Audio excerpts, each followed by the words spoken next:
Uh, so editorial assistant as an intern, what does that look like, and how does that prepare you to go on to become an editor and then eventually an author? So editorial assistant, it means, I mean, back in those days, I was actually typewriting envelopes for Christy. So like she would write an editorial letter, and I think she was actually handwriting her editorial letters or her notes, and I would actually be typing them up, not on a typewriter, on a computer. But then we still even had a typewriter where you'd, you know, insert the envelope and typewrite the label or the envelope. What year are we talking? It sounds very ancient, right? This is early 2000s still. So I was sort of like right at the cusp of when I think publishing started to transform, you know, when it went from being this kind of like more old-fashioned feeling where we would have the slush come in and we'd be, you know, we'd have like monthly or weekly meetings where we would gather over lunch in a conference room to open the slush pile and go through it and then send form letters back. I don't think they do that anymore, but so I sort of got to witness the tail end of that in my early days in publishing. So is that like everybody's reading individual slush and then turning them over, or is somebody reading it to the group? Yeah, everyone just takes a stack, either the ones that are addressed directly to you or to your boss, or, you know, the ones that are just addressed to your editor, that we would just divvy up. So yeah, I mean, I think being an editorial assistant or an intern it's like an apprenticeship where you assist everything that the editor is doing in order to learn the craft and to learn how to do it yourself.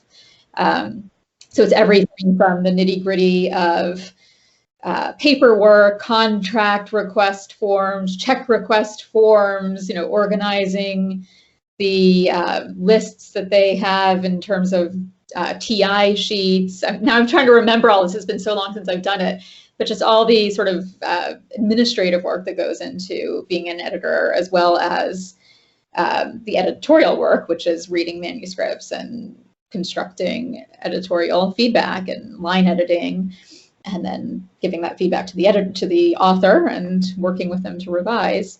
And then also it's sort of like being the producer of the book, because you also get to work with the art department and the marketing department. And you know, those were always such fun times, especially working with Christy and on picture books and learning about illustrations and how picture books are put together, and then working later on novels about jacket art and everything. So you really sort of have a hand in everything as an editor. And I was very lucky to learn the business from Christy and then from Wendy Lamb at Wendy Lamb Books, Random House. So when did you transition to Wendy Lamb Books, and when did you transition from editorial assistant to editor? Well, I never made it to full editor. I became associate editor, which is the level below. But I really, as much as I loved working on picture books and illustrated things with Christy, who tended to focus more on picture books, novels were really my main passion. And Wendy, that's what she did. She just did novels, fiction for children, and also was at a bigger house.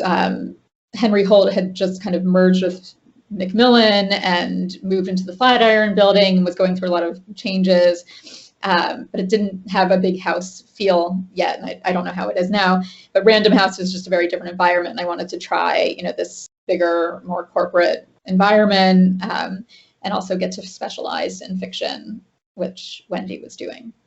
So I did. I think I spent about 3 years with Christy, and then I moved over to Wendy Lamb, and I spent 3 years working for her.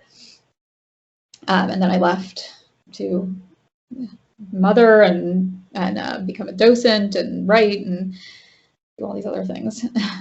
While you were doing that, did you always have one eye on one day I'm going to write my own book, or were you writing on the side?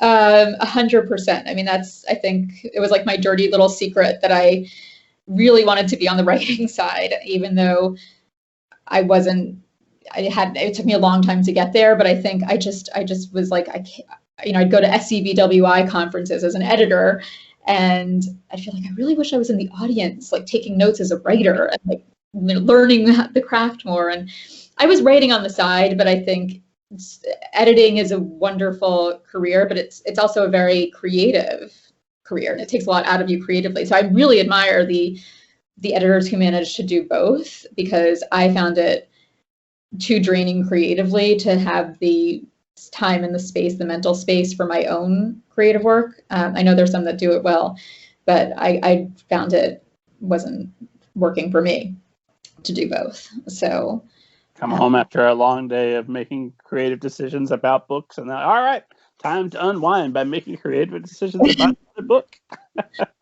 yeah.